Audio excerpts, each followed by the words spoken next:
Góðan daginn, góðir gestir. Býð ykkur velkomin í þessa málstofu, ferðamálastofu, sem við höfum haldið núna öðru hvoru, eftir því sem við höfum haft eitthvað skemmtilegt og áhugavert efni að miðla sem unnið að hjá okkur á ferðamálastofu í svona sviði rannsókna og tölfræði. Í dag ætlar nýjasti meðlimur á rannsóknarsviði ferðamálastofu, Jóhann Viðar Ívarsson, að fara yfir verkefni sem hann búinn að vera að vinna að núna og varða það að ná utanum rekstur og efnahag í ferðaþjónustu. Jóhann kom til liðs við okkur á síðasta ári, hefur bakgrunn í bankastarfsemi og fræðimennsku og hans síðasta starf var hjá EFS greiningu, þar sem hann hafði að gera með greiningu á fyrirtækjum, sérstaklega á hlutabréfamarkaði. Þannig að hans bakgrunnur er góður í að safna, vinna úr og miðla upplýsingum sem að varða þetta. Og við höfum viljað gjarnan á ferðamálastofu efla umfjöllun þessi mál, rekstur og efnahag ferðaþjónustufyrirtækja og ætlum okkur að halda áfram að byggja það upp. Það er mikilvægt að fylgjast með þessu, hvernig reksturinn er hjá fyrirtækjunum, hvernig fjárfesting hvernig er afkoman og annað slíkt til þess að viðhalda greininni. En það er náttúrulega forsenda fyrir blómlegri ferðaþjónustu að afkoman sé góð og það sé byggt upp til framtíðar. Formið er þannig að Jóhann byrjar og verður svona cirka 40 mínútur og það leyfir okkur að vera með spurningar og umræður í svona 10 mínútur þar á eftir. Jóhann, gjörðu svo vel.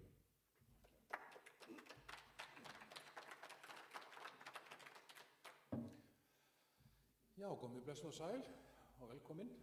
Gaman að sjá ykkur svona myndarlegan hóp í hádeginu. Við ætlum að reyna að halda tíman, þannig að ég ætla bara að vinda með beint í efnið og vera ekki að orðlengja þetta mikið. Rétt til að ramma það inn þó að við, sem má segja, uppleggið að þessari kynningu og samveru okkar hérna í dag er að Hagstofan gaf út endanlega tölur eða svona heildartölur öllu falli fyrir atvinnugreinarnar á Íslandi, allt og viðskiptahagkerfið. Seint í nóvember í fyrra og við brugðumst við því þegar tölurnar voru komnar. Þetta er byggt á skattframtölum allra fyrirtækja í landinu og við brugðumst við því með því að byrja að greina þá tölurnar sem kom upp úr hattinum fyrir ferðaþjónustuna. Og síðan, að þetta var við gáfum út greiningu á því snemma í desember, stuttu eftir birtingu á tölunum. Og síðan langaði okkur að halda svona lifandi kynningu og svona eiga umræðu við þá sem áhugasamir greinina, sem það núna. En að því við erum komin inn í árið 2020 þá fannst okkur eiginlega ómögulegt annað en að musti alveg til valið að ræða líka það sem við vitum síðasta ár, 2019, og taka svona aðeins létta stöðu varðandi árið sem er að byrja, nýhafið. En svona fyrri parturinn er á síðustu öruggutölurnar sem við þekkjum, svona eins öruggar og það geta orðið. Þetta er byggt á þessum endanlegu tölum frá Hagstofu. Þeir að vísu leggja áherslu á að þeir eftir að bæta einhverjum fyrirtækjum inn í safnið sitt til viðbótar. Þannig að þeir svona vilja að við nefnum þann fyrirvara, en enga síður ég á ekki von á stórum breytingum. Og smá fyrirvari hérna sem líka ætlaði að nefna að Hagstofan er með heildartölur, þannig að til að mynda er flugið skilgreint sem ferðaþjónustugrein, en inn í þetta kemur allt flug sem íslensk flugfélög sinna. Þannig að til dæmis pílagrímaflug til Jeddah og Mekka, það kemur inn í tölurnar þó það hefur ekki með íslenska ferðaþjónustu að gera. Þannig að við erum ekki með fullkomna tölur en við trúum því raunar að höldum að það hafi ekki einhver stórfellt áhrif á heildarmyndina. Og engin ástæða til að ætla það fyrirfram.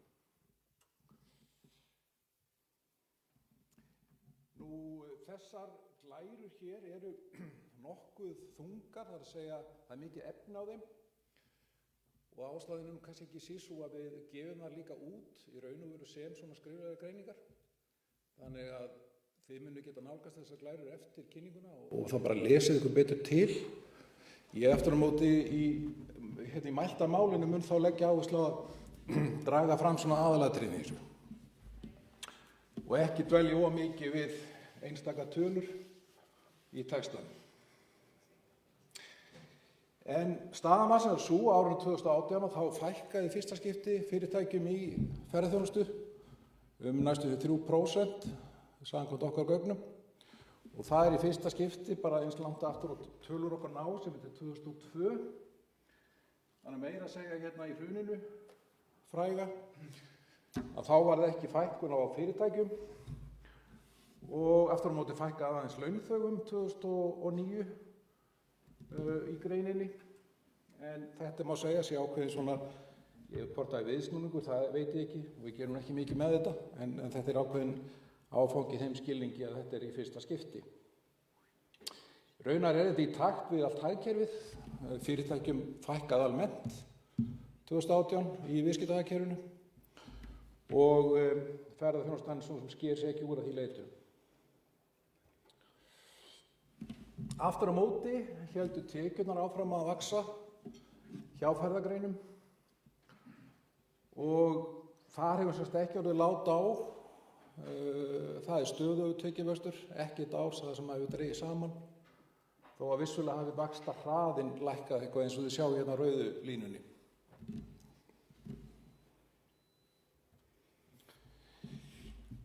Aftur á móti vitum við flest hver sem erum hér að það í sjálfsögðu ekki tekjurnar sem skipta mestu máli, heldur arðsemin af hverri krónu sem fæst í kassan í tekjum sem skiptir okkur einhverju. Og hérna erum við yfirlit yfir þróunina sem á rekstrarhagnaði fyrirtækja, eða við getum sagt viðskiptahagkerfisins og stærstu atvinnugreina.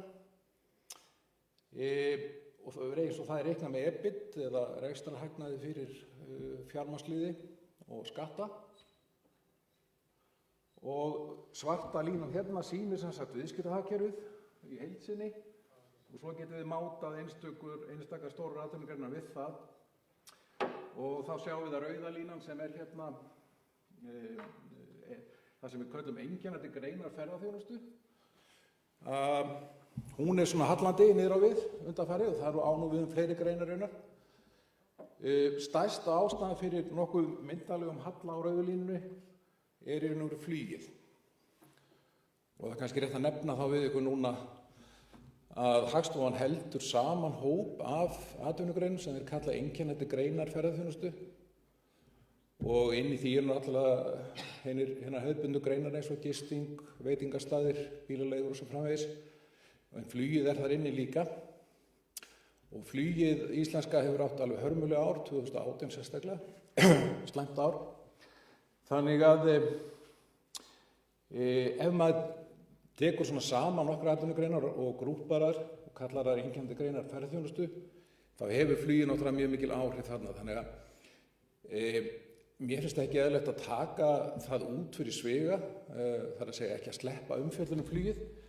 Aftur á móti sýni ég ykkur líka bara svo að þið sjáið einstaka greinar sem að baki meðaltalinu liggja. Og það kannski raun og veru miklu gleggri upplýsingar heldur en hópurinn sem slíkur út af fluginu fyrir þetta ár. Og hérna sjáum við einstaka greinar.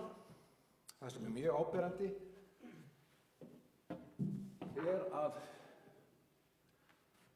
að flugið í miklu tapi, rekstrartapi 2018. Í raun og veru voru góð ári hjá fluginu voru 2014, 15 og 16. 2017 það komið nálægt núllinu í rekstrarhagnaði og lendir svo í þessu mikla tapi 2018. Aðrar greinar raun og veru allt öðruvísi.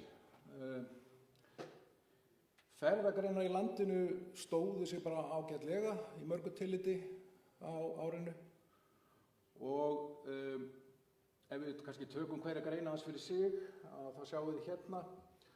Hópferðafyrirtækin að vísu smá ágefni. Þar hefur arðsemin minnkað ár frá ári, síðustu 5 árin. Þannig að þetta eitthvað sem kannski menn vilja skoða betur.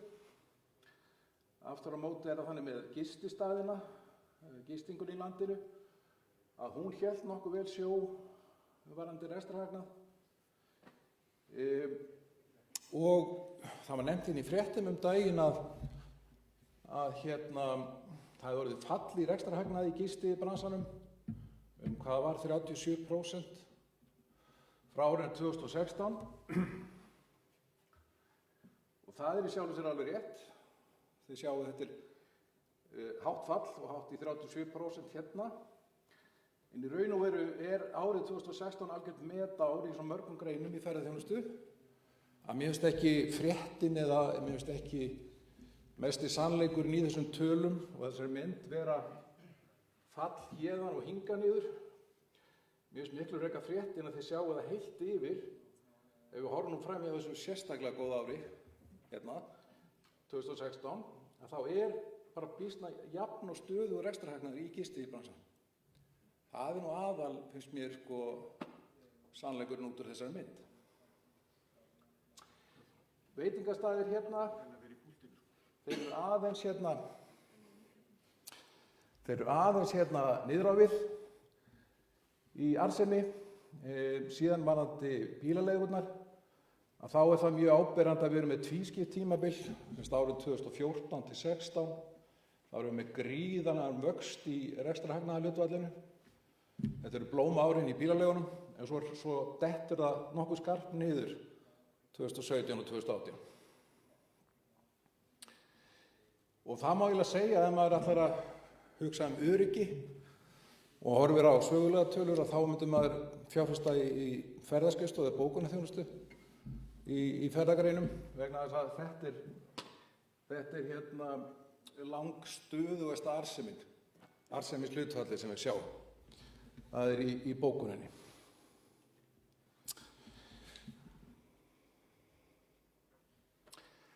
Síðan ég hérna með glæru til að sýna ykkur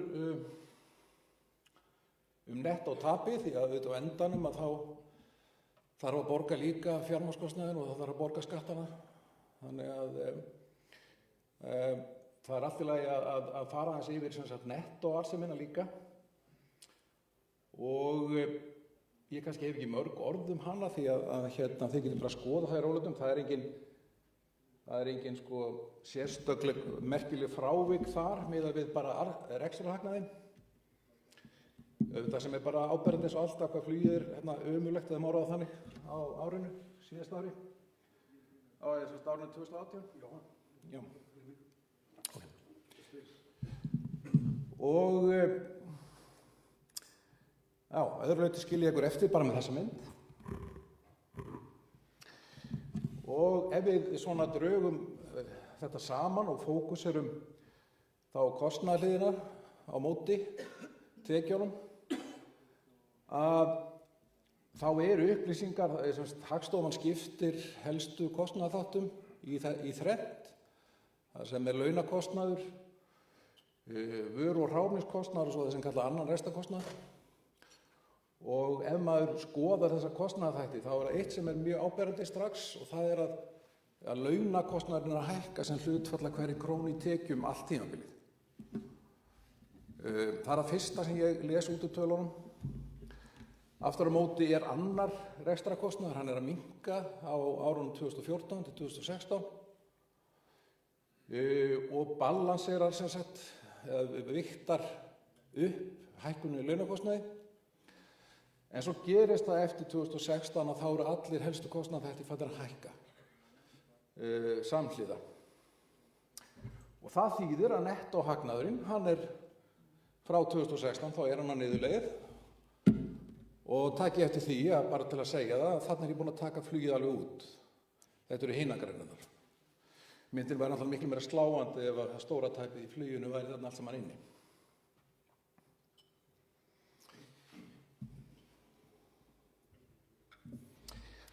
Aftur á móti, þetta ekki sláandi mynd, ég þarf kannski bara, og ég nota það orð. Það bara minnkandi arðsemi í ferðaþjónustu frá 2016, en það líka minnkandi arðsemi í hagkerfinu í heild sinni. Við erum í útflutningshagkerfi og og þeim krónan hefur áhrif bara allar útflutningsgreinar, pluss það að álverð hefur verið mjög lágt undanfarið sem hefur haft áhrif á útflutning á áli. Þannig að arðsemin í bili bara að draga saman svolítið hjá okkur, en við erum ekki á neinu krísusvæði. Þannig að ég vil kannski hnykkja því að sláandi kannski ekki rétt orðið í raun og veru. Og það sem mjög jákvætt, segi ég, að atvinnuvegirnir okkar eru fjárfestingarþungir sem kallað er.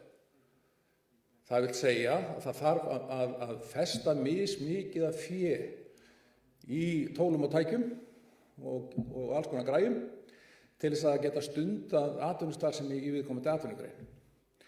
Og típiskar þungar atvinnugreinar varðandi festing á fé, binding á fé í rekstrinum, það sjávarútvegurinn sem náttúrulega bara mjög nútímavæddur og vélvæddur á allan hátt á Íslandi. Það flugið. Flugið mjög fjárfestingarþungt sem bransi, en ferðagreinarnar okkar svona almennt ekki mjög, frekar á fé til að binda í rekstrinum. Og ágætur náungi sem sumir þekkja ágætlega, sem kallað Warren Buffett, virðisfjárfestur, mjög þekktur, að hann einhvern tíma sagði að sá mælikvarði, ég meina ætti að velja einn mælikvarða fyrir það hvað þeir stjórna fyrirtækjum ætti að stefna á, að þá væri það að ná sem hæstri arðsemi á eigið fé í fyrirtækinu. Það ætti að vera svona yfirmarkmið.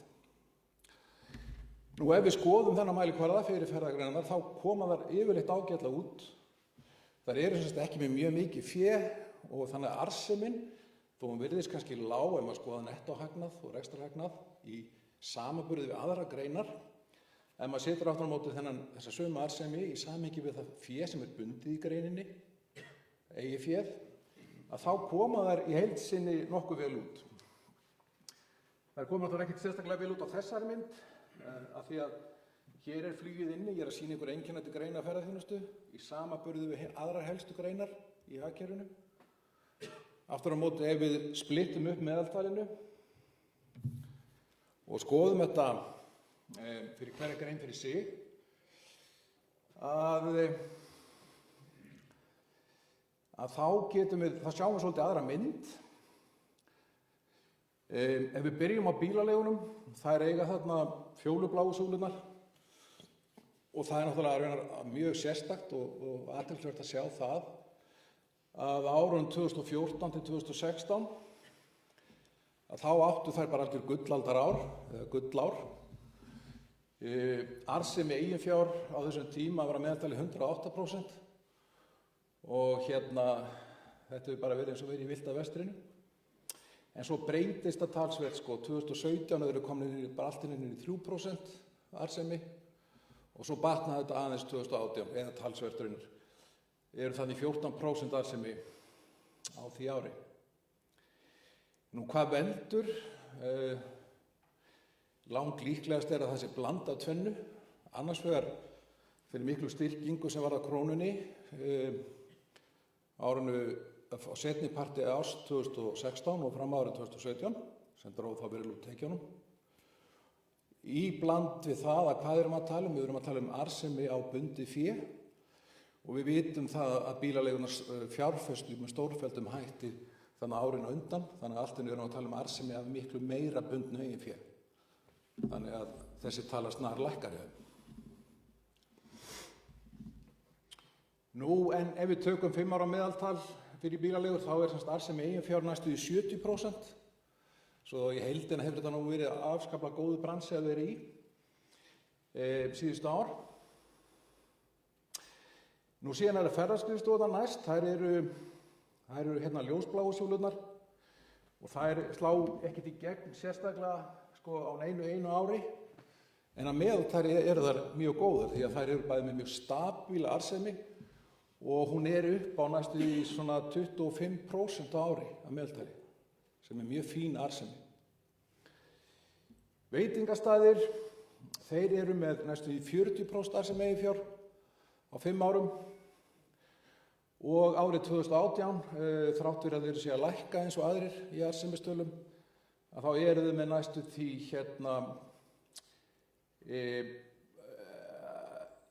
15% arðsemi eigin fjár. Svo að veitingabransin líka á þessu ári, 2018, í ágætu lagi varðandi þessa arðsemistölu. Það kannski helst í gistingunni sem maður svona staldrar aðeins við.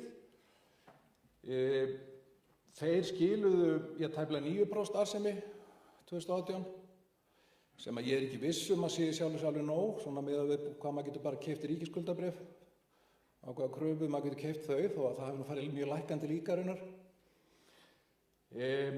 Þetta spurning, en meðalarðsemin yfir 5 ára tímabil mjög fín í gistingu. Það náttúrulega það sem skiptir miklu meira máli heldur en eitt tiltekið ár. Við erum að tala 30% arðsemi eigin fjár, sem fínt business. Hópferðafyrirtækin eru síðan eins og ég nefndi aðeins við ykkur áðan, eru ákveðið ágefni, reksturinn á þeim. Hún fer lækkandi bara ár frá ári og það bara nánast regla í því hjá þeim og þeir eru komnir í rúmlega mínus 3% arðsemi 2018 þó að meðaltalið sé þarna rétt tæplega 12% fyrir 5 ára tímabil. Þá innan þessa 5 ára tímabils alveg klár svona niður trend meira með allan tíman. Nú flugið þurfum við ekki sjálf sér ekkert að tala um að sýna þessa skemmtilegu tölu að arðsemi eigin fjár þar 2018 var mínus 50% í geiranum. Og auðvitað vigta þar að líkindum stærst þessi 2 stóru flugfélög, sem sagt WOW sem var í starfsemi allt árið 2018 og Icelandair sem var líka komið í tap, sjáðu þið, á því ári. Þannig að það er mikil umræða WOW en það má ekki gleyma því að okkar ágæta þjóðarflugfélag það var líka rekið með tapi á því ári. Nú, síðan ef við snúum okkar að fjárstyrknum, eitt nú arðsemin, annað hversu vel eru fyrirtækin búin til þess að mæta áföllum. Nú hafa náttúrulega margir, bæði hér og annars staðar í samfélaginu, haft áhyggjur af því að við verum að lenda í einhvers konar lægð, alvöru lægð. Og einn af þeim mælikvörðum sem menn skoða grannt varðandi það að geta mætt áföllum og tímabundnum erfiðleikum, það fjárstyrkurinn, fyrir utan síðan greiðslustöðuna. Og ef við skoðum efnahaginn, fjárstyrk fyrirtækjanna, að þá þetta mjög svona einsleit mynd í þeim skilningi að allt fór þetta til helvítis í árslok 2008, 2009, eigin fjárhlutfall allra helstu greina dunkast niður en síðan hefur þetta verið samfelldu uppbyggingarskeið frá þeim tíma og fjárstyrkur íslenskra fyrirtækja bara mjög góður í dag, almennt talað og það ekki mælikvarði sem maður hefur áhyggjur af en við erum hérna til að skoða ferðagreinina sérstaklega þannig að við skulum draga þær út aðeins og sýna þær sérstaklega. Og hér sjáum við eigin fjárhlutfall ferðagreina með fluginu og það sem að mér finnst svolítið athyglisvert að þið sjáum að eigin fjárhlutfall í ferðaþjónustu fyrir lækkandi, má segja, í mörg ár fyrir hrun. Og ég kann ekki alveg skýring á því, þannig kannski einhver í salnum sem þekki þá sögu betur heldur en ég. En þetta komin í 13% eigin fjárhlutfall árið fyrir hrun. Og síðan auðvitað dungar þetta niður og við erum komin í mínus 8% þarna árið 2008, í árslok 2008. En síðan hefur þetta bara verið mjög myndarleg uppbyggingarsaga á fjárstyrk sem mjög góða fréttir. Því að sums staðar annars staðar í heiminum oft talað að ferðagreinar séu illa fjármagnaðar og megi við litlu og séu svona í þeim skilningi ekki svona nógu bara öflugar. Lækkunin síðan á súlunum aðalega flugið. Reyndin sú, ef maður skoðar hvað baki meðaltalinu, þá eru allar ferðagreinar, flestar ferðagreinar styrkja sig líka þetta síðasta ár sem við höfum semst alvöru tölur fyrir. Og ef við rennum bara stuttlega yfir það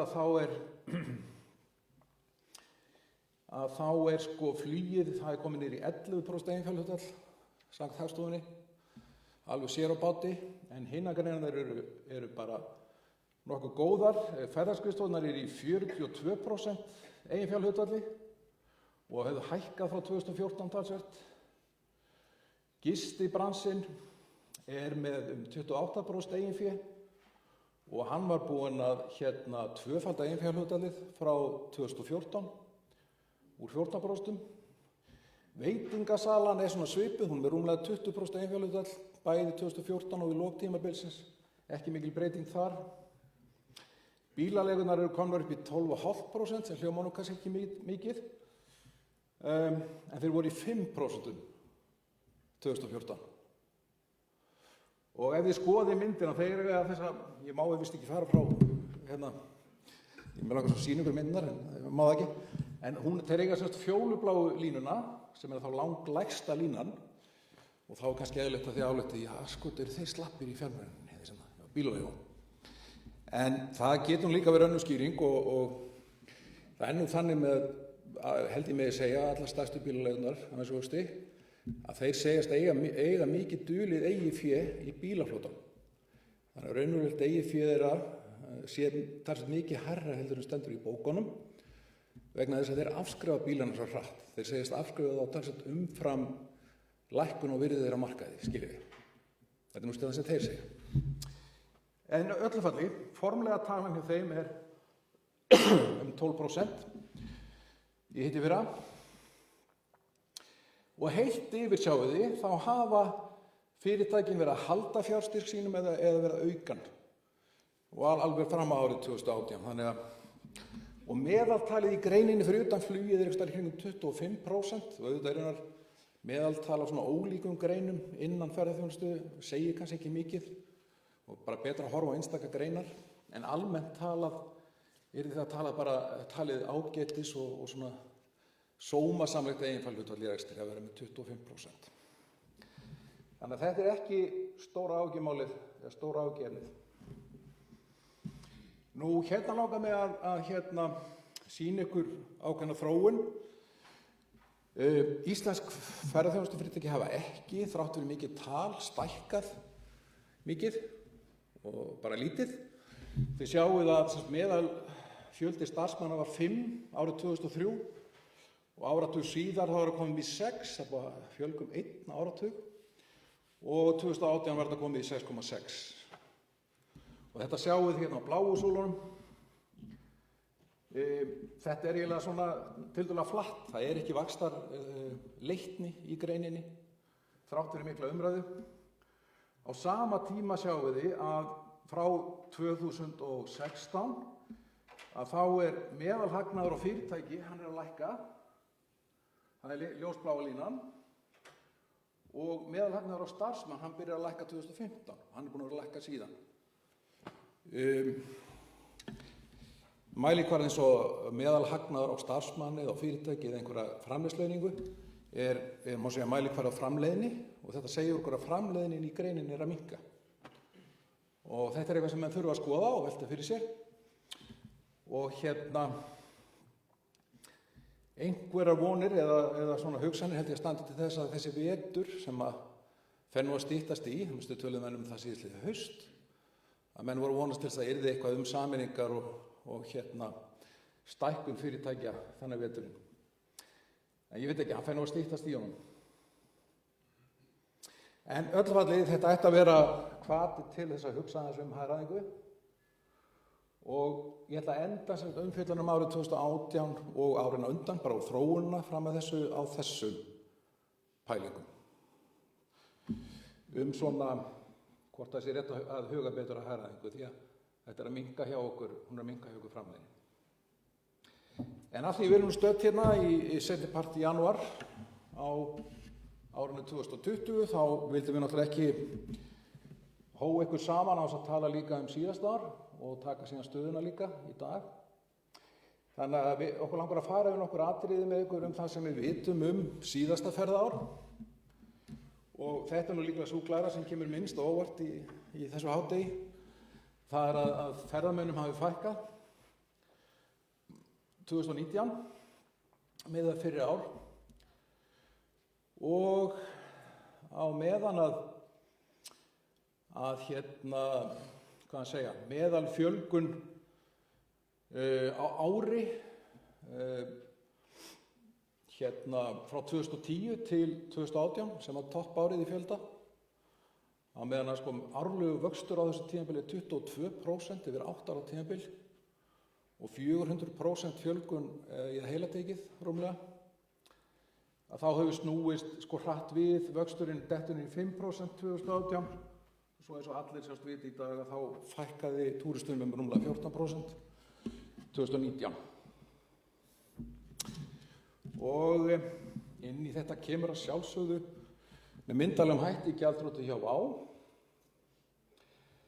En okkur langar að sýna ykkur líka að því að við vitum að íslensku túrismi í raun og veru alþjóðleg grein, þó við séum að sýna hérna stokk og steina og eyjar og sker hér, að þá þetta mjög alþjóðlegur bransi, hann sem alþjóðlegur samkeppni.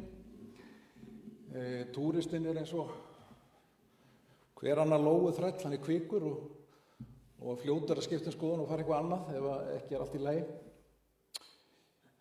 Og þetta úr reglulegum greiningum Alþjóðaferðamálastofnunarinnar Sameinuðu þjóðanna og sýnir okkur í raun og veru miðað við þeirra mat og mælingar hver þróunin var á árinu 2019 miðað við árið undan 2018. Og þá sjáum við, þó það sé ekki eins markað eins og í okkur, að það samdráttur það minni vöxtur í ferðaþjónustu, vildi ég sagt hafa, í fyrra heldur en var á árinu 2018. Og Evrópa og heimurinn fylgjast alveg að, þeir með sömu tölur. Í báðum tilfellum lækkar vöxtur nú 6% 2018 í 4%, þriðjung á milli ára. Og kannski bara einn punktur í því samhengi að það kannski ekkert skrítið þessar tölur séu eins, eða það ætti alltaf yfirleitt að vera nálægt hvor annarri, heimurinn og Evrópa. En þess að það vill svo til að af komum erlendra ferðamanna til áfangastaðar í heiminum að þá náfellt helmingurinn í Evrópu. Það að segja helmingur áfangastaðana sem farið til milli landa innan Evrópu. Þannig að Evrópu lang stærsti ferðamarkaður. Svo að hún hefur auðvitað mikil áhrif á meðaltalið, það sem ég að segja.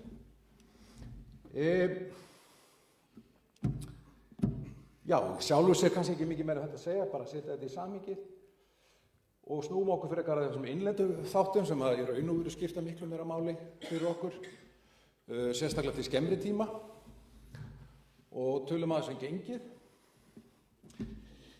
Nú, svona áður en ég byrjaði hérna í haust í þessari grein, ég skal alveg viðurkenna það að ég tiltölulega blautur á bak við eyrun akkurat í þessari grein, þannig að ég ennþá að læra en svona af því ég var á hlutabréfamarkaði óbeint að þá fylgdust við vel með umræðum gengið meðal annars og þetta hefur náttúrulega áhrif á allar atvinnugreinar meira og minna og ég tók eftir þegar í ferðaþjónustunni þá var eiginlega svona, það má segja að það hafi verið rekið upp ramakvein á árinu 2017. Menn voru bara verulega áhyggjufullir eftir mikla styrkingu á krónunni og mér fannst kannski umræðan einna svona hæst einmitt í ferðagreinunum og það sem gerist sem seinni part árs 2016, því góða ferðaári, þá var sem búið að bóka allt og túristandi voru á leiðinni eða komnir, en þá byrjar rosalegu styrkingafasi á krónunni og hann heldur síðan áfram alveg fram í sumarbyrjun 2017 og þá á þeim tímapunkti var krónan búin að styrkjast 20% takk fyrir frá miðju ári 2016 og það ekki að furða, ég ekki að gera lítið úr því að menn hafi rætt þetta og haft áhyggjur, að sjálfsögðu ekki, mjög hröð og mikil styrking. Og En síðan hefur nú veikst tiltölulega hratt þarna á seinni parti árs 2017 og síðan fáum við stöðu tímabil með nokkuð sterkri krónu þangað til að bæði kjarasamningar áhyggjurnar og áhyggjur af WOW fara að kikka mjög sterkt inn meðal annars haustu 2018. Og þá veikist krónan aftur skarpt og hefur verið bara býsna stöðu síðan, alveg fram til dagsins í dag. Þannig að það sem ég langaði að benda ykkur á er að í dag erum við með krónuna miðað við þessa viðskiptavog sem við kallum gengisvísitölu, þá er hún á sama stað og hún var að meðaltali árið 2016. Þannig að það að krónan sé eitthvað sérstaklega sterkt er ekki eitthvað sem við ættum að ræða, finnst mér í sjálfu sér. Þetta er ekki vandamál lengur og ætti ekki að vera svona kjarnafókus hjá okkur að krónan sé svo sterk. Og það segir okkur að ef við verum að velta fyrir okkur hvernig 2019 var, að þá eru frekar líkur á því að krónan hafi unnið með okkur á því ári, samanborið 2018 heldur en hitt. En það var krónan að meðaltali 9% veikari í fyrra heldur en 2018. Svo það ætti að hafa hjálpað greininni. Nú, það sem við þekkjum líka fyrir árið er virðisaukavelta. Lungan úr árinu og hérna sjáum við að, sem eru frábæra fréttir finnst mér í sjálfu sér, að það er í raun og veru sömu tekjur í ferðagreinum ef við undanskilum flugið á árinu eins og 2018. Það mælist þarna 0,5% samdráttur í vaskveltu sem er náttúrulega bara innan skekkjumarka. Og það er athyglisvert í ljósi þess að ferðamönnum á þessum tíma sem ég er með þann innan ársins, þeim er að fækka næstum í 15%, þó hafi séð minnka aðeins með desembertölunum. En auðvitað, 9% veiking á krónunni hjálpa til, ekki satt, með það. Tekur nú langleiðina í það. En mesti tekjusamdrátturinn og það kemur ekki beint á óvart, hjá bílaleigunum og svo hópferðafyrirtækjunum. Af því að þið þekkið þessa umræðu, túristarnir koma styttra heldur en áður, skemmri ferðir, fara minn út á land, ergo þeir leigja minna bílaleigubílum eða fara í rútum út á land.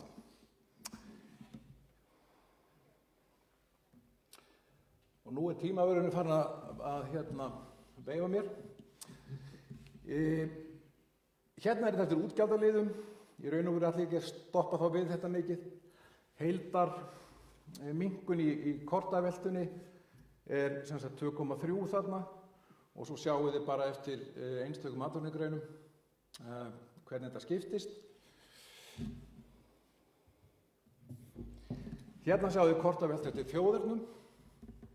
Já, kannski bara sem sagt að hnykkja á því að samkvæmt vaskstölunum þá er nánast engin samdráttur í tekjum.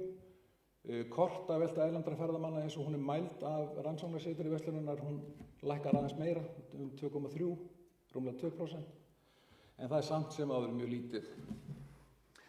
Ef við hefum gaman að velta fyrir ykkur þjóðernunum, sem skiptir okkur fjármálanautin litlu máli í sjálfu sér, við höfum heildartölunar, en þetta er áhugavert. Hérna sjáum við að það er náttúrulega Bandaríkin og Kanadamenn sem að draga mest saman kortaeyðsluna. En í ljósi þess að ef við skoðum tölurnar fyrir ofanmyndina, sem er fækkun þeirra á tímabilinu, og hún er og yfir 30%, að þá sjáum við að þeir draga miklu minna úr eyðslunni. Miklu minna, eiginlega helmingi minna úr eyðslunni heldur en sem nemur fækkun þeirra. Og annað sem ég hef skemmtilegt að skoða þarna er að Bretar og Þjóðverjar. Bretar voru sú þjóð sem var í 3. sæti, ef ég maður rétt, yfir fækkun. Þeim fækkar þarna yfir 12% á tímabilinu, en þeir eru að auka eyðsluna meira en 6%. Og Þjóðverjar er síðan næstu yfir 10%. Þannig að eyðslutölurnar eru miklu betri heldur en fjöldatölurnar. Aftur, veikingin og svo eru nú skýringar á þessari glæru sem kannski ekki ástæða til að sleppa alveg. Það er veikari króna, það er líklega eitthvað lengri meðaltími, lengra dvalartími ferðamanna og svo eru þetta hugsanlega betur borgandi ferðamenn. Kollega mínir hjá Ferðamálastofu segja mér að það sé staðfest að farþegarnir sem að flugu svona í heildina séð með WOW þeir hafa verið virðisminni fyrir okkur sem atvinnugrein og samfélag heldur en ferðamenn að öðru leyti. Það er skilið minna eftir sig, eitt minnu hér og stoppa styttra. En til að setja þetta í samhengi, þið sjáið að okkur sýnist að ferðamennirnir séu að eyða meira heldur sem nemur 9% gengisveikingu á krónunni. Þannig að niðurstaðan sko bara af þessum tölum sem við þekkjum er að þeir eru að eyða meira í sinni heimamynd líka skiljið. Þeir eru auka sína eyðslu á sínu kreditkorti í evrum og hvað það er. Og það passar ágætlega þessar tölur sem við höfum frá Alþjóðaferðamálastofnuninni. Að þið sjáið að matið er þannig hjá þeim að þjóðir heims hafi almennt verið að auka eyðsluna sína talsvert árinu 2019 með við árið undan. Og áhugavert með þess að Frakkar sem eru góðir gestir hjá okkur, þeir eru auka eyðsluna 10%. Nú Þjóðverjar og Bretar sem eru stóri hjá okkur, þeir eru bara í 3% en þó þeir eru auka. Og Bandaríkjamenn sem eru ennþá náttúrulega líkil þjóð hjá okkur eru að auka 6% sína eigin eyðslu á ferðalögum, alþjóðlegu og almennt. Þannig að varðandi tekjurnar í fyrra, það er eilítill tekjusamdráttur, en hann er hóflegur. Hvað þá með kostnaðarhliðina? Þetta eru þessi klassísku kostnaðarþættir. Launavísitalan hækkar 5% á okkur, almennur rekstrarkostnaður hækkar 3% ef við miðum við vísitölu neysluverðs. Og það sem er síðan tengt byggingum og slíkt, það er 4%, þannig að þið sjáum að við erum að tala þetta 4-5% kostnaðarhækkun í heildina á móti eilítið minni tekjum. Og hvað þýðir það með arðsemina? Hún ætti að hafa dregist eitthvað saman frá 2018. En ég vil nefna sérstaklega eitt gegn því að fyrirtækin í greininni, það þekkjum við af samtölum með fjölda manna, þau hafa náttúrulega verið á fulla hagræða eftir því sem það getað á árinu 2019 og kannski tóku menn við sér sérstaklega eftir kjarasamningana sem voru lífskjarasamningana sem voru gerðir og við þekkjum það vel að allir að reyna að hagræða eftir bestu getu og það gæti náttúrulega unnið á móti þessu samspili kostnaðar og tekna sem ég að lýsa og auðvitað vitum við ekki að hafa niðurstöðuna hjá Ferðamálastofu en það er áhugaverð spurning hvort að þannig er að vinna upp þennan mismun, hvort að við verðum öllu falli verður hérna minnkun í arðsemi líklega ekki eins mikil eins og grunntölurnar benda til.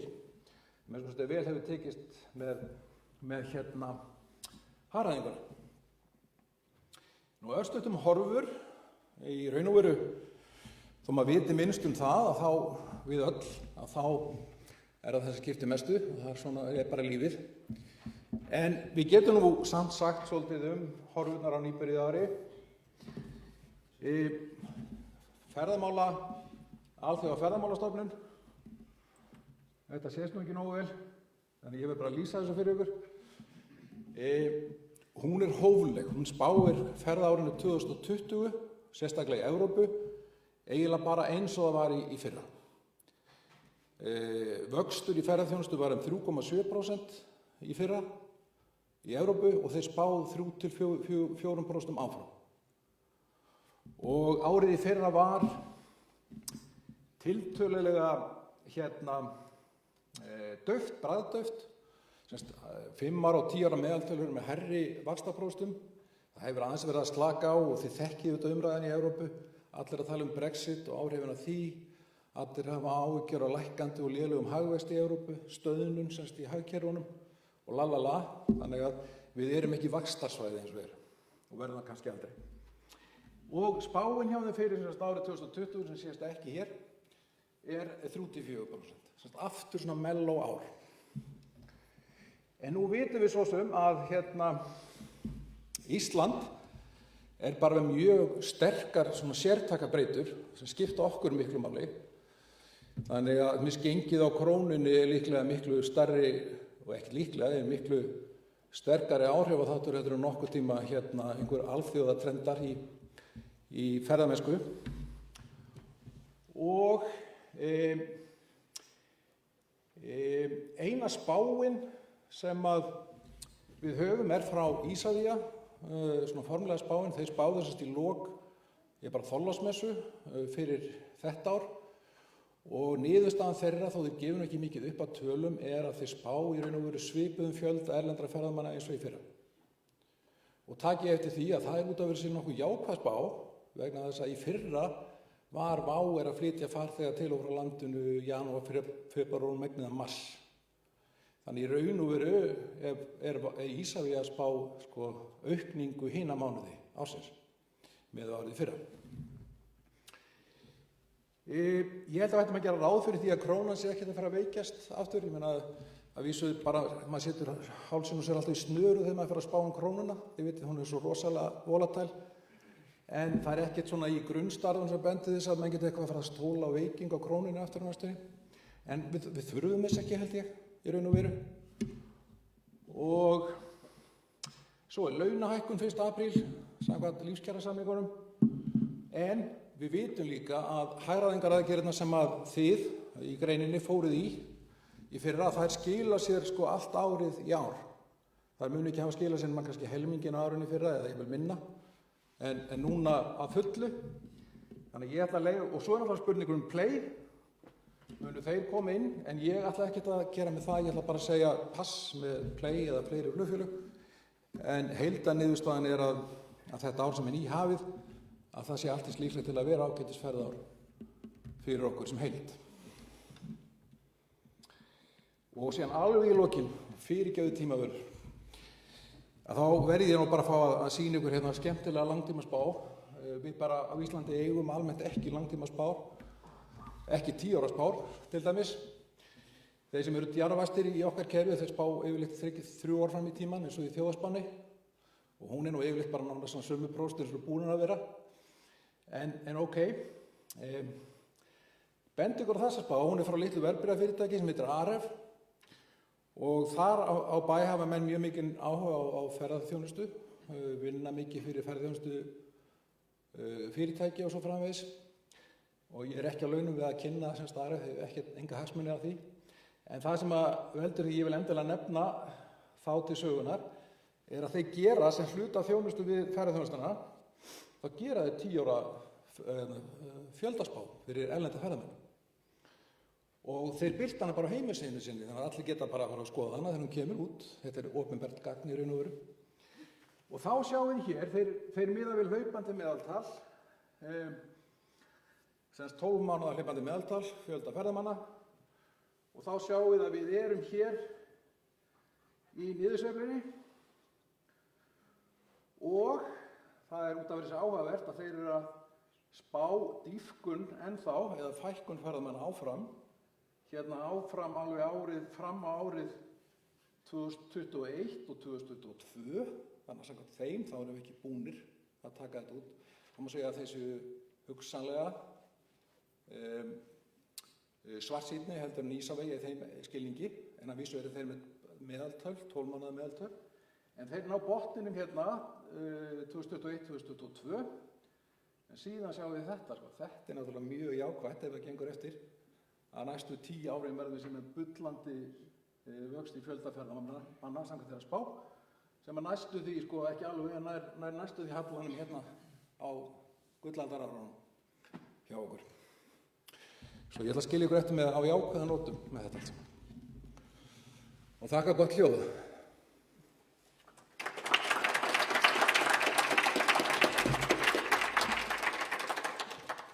Það nú ekki mikið tími til spurninga, en kannski eina eða tvær.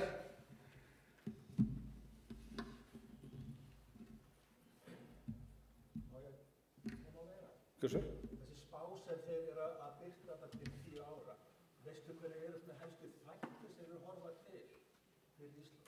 Já, þetta mjög góð spurning. Og ég bara gleymi það að nefna að ég hef komin í tíma. Megum við biðja að endurtaka spurninga? Hver var með spurninga? Myndirðu kynna þig og endurtaka spurningar? Já, takk fyrir. Hermann Valsson heiti ég. Var að velta fyrir mér þessari spá og á hvaða forsendum hún byggir. Já, til hvaða þátt eru þeir að þegar þeir koma með þessa skemmtilegu spá. Já, það nú einmitt það sem ég veist svo skemmtilegt. Í spánni sem þeir birta, og þið skulle endilega skoða það bara hjá þeim, þetta bara innblöðungur og það eiginlega ekkert sagt forsendur í birtaplagginu. Og þá hringir maður og spyr, maður verður að vita forsendunar. Og þeir segja mér að þeir hafi lagst í miklar stúdíur á orsakasamhenginu, semst í breytingum á fjölda ferðamanna á Íslandi versus annars staðar. Og þeirra niðurstaða, þrátt fyrir þetta furðulega tímabil hér, að 85% af breytileikanum í íslensku ferðamönnum megi skýra út með alþjóðlegu trendunum. Þannig að það megin stýribreytan, segir þeir. 85%, eða mjög hátt hlutfall, bara svona nánast einn fyrir einn á móti einum, af skýringun á því hvernig íslenskum ferðamönnum á Íslandi, erlendis frá, hvernig þeir sveiflast til að það fari eftir bara litninni, þróuninni, sveiflunum erlendis, alþjóðlega. Þannig að þessi 85% skýringamáttur sem kallaðir komi að því og grunnforsendan hér hjá þeim í þessari spá alþjóðleg spá sem miðar við rétt rúmlega 5% árlegan vöxt í túrisma á alþjóðavísu. Svo getur maður að velta fyrir sér, það með við stöðun í dag of hátt 5%? Eða hvað?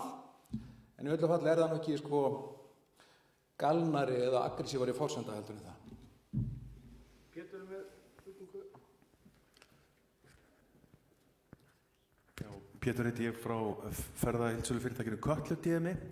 Þakka fyrir góðan fund og áhugavert erindi. Mér langaði bara að benda á við öllum spurningunum í raun sem þú kastaðir upp í loftið, þá var alltaf svarið gengið og ég algjörlega sammála því. Og eins líka þegar þú varst að velta fyrir þér í aðdraganda hrunsins á hverju var samdráttur í eigið fyrir fyrirtækjana, það var nákvæmlega þetta. Við vorum að berjast við mjög sterkt gengi krónunnar, varan okkar var á dýr og afkoma var slæm. Og mér finnst einhvern veginn og ég algjörlega ósammála þessari spá vegna þess að ég bara af minni reynslu í þessum bransa í einhver 25 ár að þá gengið 85% af áhrifaþáttur, oft með tæmleiki, eins og við munum eftir. Vorið 2017, þegar íslenska krónan að mínum mati ofreis, að þá erum við að gera samningana fyrir 2018. Við erum að gera verðsamningana. Og það auðvitað skellurinn sem við fáum 2018, hann kom okkur ekki á óvart. Þess vegna vorum við búin að undirbúa hann. En þú veist, stóri áhrifaþátturinn í okkar bransa, alveg sem að hvernig á það litið íslenska krónan, það svona mín skoðun og kemur að mörguleiti að það hefur verið gaman að sjá gengi krónunar inn á árunum sem þú varst með þarna í öllum línuritunum. Hvar var krónan á þessum tíma?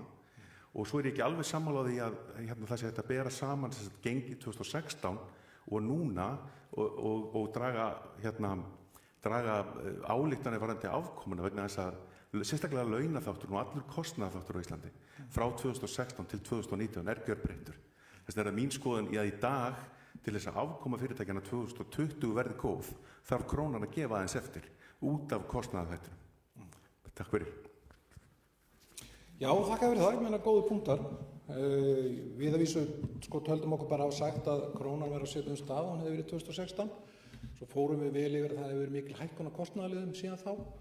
Þannig að við vorum ekki að segja að afkoman væri svipuð, eða ætti að vera óbreytt, heldur bara þannig að það hefur þá misskilist ef þú taldir við varum að segja að afkoman væri á sömu slóð. En allt góði punktar hjá þér og það sem svo athyglisvert við spána hjá Arif að þeir taka erlendan áhrifaþátt og segja hann skýra 85% á meðan við erum alltaf að ræða gengið. Og við erum að segja það kannski augljóst en við tökum ekki ábyrgð á spá sem aðrir gera en vildum að sýna ykkur það því að þetta eina langtíma spáin sem við vitum að til. En það væri nú gleðilegt ef þið hefðu eitthvað fyrir sér í þessu.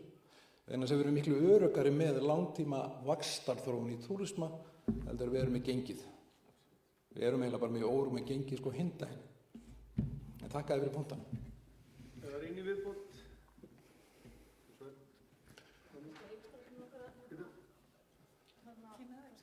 Ég heitir Rannveig hjá Eldingu. Þú talaðir varðandi fækkun og betur borgandi ferðamenn út af Vá. Mér finnst það svona kannski heldur kannski djarft að vera að slá því fram að WOW hafi verið með eitthvað verðborgandi ferðamenn og taka það á dæmi að ferðamenn væri ekki að fara í rútum út á land. Mér finnst það kannski líka hæpið að þú hafið kannað það með fjölda farþega. Ég held að vandamál rútufyrirtækjanna séu svolítið annars slags heldur en þannig það að séu færri ferðamenn. Þau hafa bara ekki hækka verðin og þau eru að lækka verðin. Því að ég kem úr bátubransunum og það er aukning hjá okkur núna milli 2018 og 2019 í heildinni fyrir hvalaskoðunarfyrirtækin. Ég efast að sé fækkun í rútunum, en það sem að rútunar, það bara sér stúdía út af fyrir sig, þeir hafa verið að lækka verðin, við tökum bara verðin hjá hvalaskoðuninni fyrir 10 árum og rútunum fyrir 10 árum af svona típiskum Gullfoss og Geysirík. Þá kostar hann kannski svona 60% af því sem hann kostaði 2010 og það er samkeppnismál, ég held að sé ekki færri ferðamenn. Þegar ég fer að skoða okkar tölur í hvalaskoðuninni þá svona held ég ennþá að sé verið að telja meira víafarþegum heldur en var áður. Þetta sé einhver skekki þarna. Því að það er enga veginn í samræmi við það sem við erum að sjá í allri hvalaskoðun á öllu landinu, sem er aukning milli árin núna og fækkun milli 2017 og 2018 en aukning milli 2018 og 2019. Svo það er svolítið bara áhugavert út fyrir sig því að þarna erum við að tala um 350.000 gesti, hvað þeir gera. Og hvort að hvalaskoðun sé allt í núna vinsælli heldur en Gullfoss og Geysir efast ég en þetta er mjög áhugavert að skoða það. Ég held að þetta sé meira verðið og verðlagið og hvað menn eru að fá í tekjur heldur en hausar. Og annað kannski, það var eitt annað sem að Já, það var allan, já, þetta tvennt fyrir ekki. Já,